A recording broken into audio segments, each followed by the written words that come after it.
Os quadros na parede, as revistas dos anos 90 e até mesmo álbuns de figurinhas contam a história de Lino, ex-lateral esquerdo, natural de Jacareí. Eu que sou natural de Jacareí, sou nascido ali na Vila Formosa. Comecei minha história no futebol na rua, né? Nessa época a gente tinha muita rua e jogando descalço, arrancando a tampa do dedão. Aí me levaram para uma escola de futebol aqui em Jacareí, né? Que na verdade na época não se chamava escola, era um projeto com um treinador chamado Silvão, que a minha geração aí, todo mundo em Jacareí passou com ele. Aí através dos campeonatos em Jacareí eu me destaquei. E Lino também, para deixar bem claro que o meu nome é Everaldo, mas Lino foi por causa dele. Que quando eu cheguei na escola dele, ele perguntou meu nome. E eu falei, Everaldo. Ele falou, não, é muito feio para jogador de futebol. E como ele era santista, na época, na década de 80, tinha um Lino, que era loiro, de olho claro, e aí ele me apelidou de Lino. E foi atuando pelo São José Esporte Clube, onde Lino se destacou no Campeonato Paulista, sendo chamado para jogar num dos maiores clubes brasileiros, o São Paulo Futebol Clube.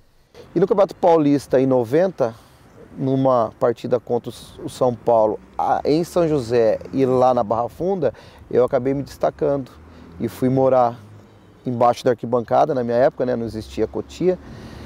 Em 91, me destacando no Paulista, acabei ficando, fui até passando por todas as categorias de base até chegar no profissional, com o Muricy e com o Telê. No São Paulo, Lino venceu todos os torneios importantes da categoria de base. Depois, no profissional, rodou o país atuando em clubes de diversos estados do Brasil.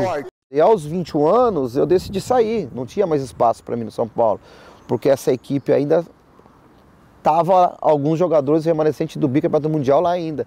Então eu optei por sair. Aí tive um empréstimo para o Juventude, primeira vez que o Juventude classifica entre os 4 do brasileiro. Uma ótima campanha, voltei para o São Paulo, aí depois eu fui para a Ponte Preta, onde eu fui campeão paulista do interior. Eles falam que a Ponte não tem título, tem sim, Campeonato Paulista do Interior. Voltando, eu tive no Fortaleza, fui campeão brasileiro da Série B com o Paysandu e rodei a mais alguns outros clubes aí. Hoje aposentado, Lino segue no futebol com uma escola de formação de atletas aqui na cidade e tenta passar para as jovens promessas o que viveu dentro e fora de campo. A escola aqui, na verdade, a gente começa com 4 anos, 4 aninhos de idade. Já trabalha bastante fundamento, né? Tudo aquilo que eu vivi no São Paulo, aquelas bolinhas de borracha chata, aquelas bolinhas de tênis, a gente tenta passar tudo isso para as crianças, né? A gente trabalha bastante sobre o ser criança, né? Que isso hoje está gerando maior dificuldade para a gente, proprietário de escolas, né, professores aí.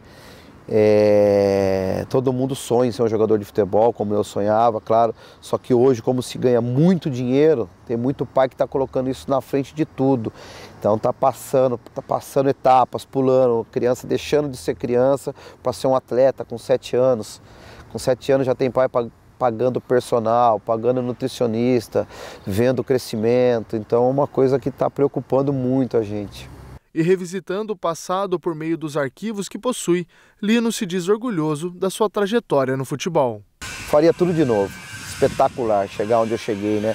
Eu lembro que a primeira Copa, eu sou nascido em 75, a minha primeira Copa que eu me lembro foi em 82, que é considerado o maior time da história, né?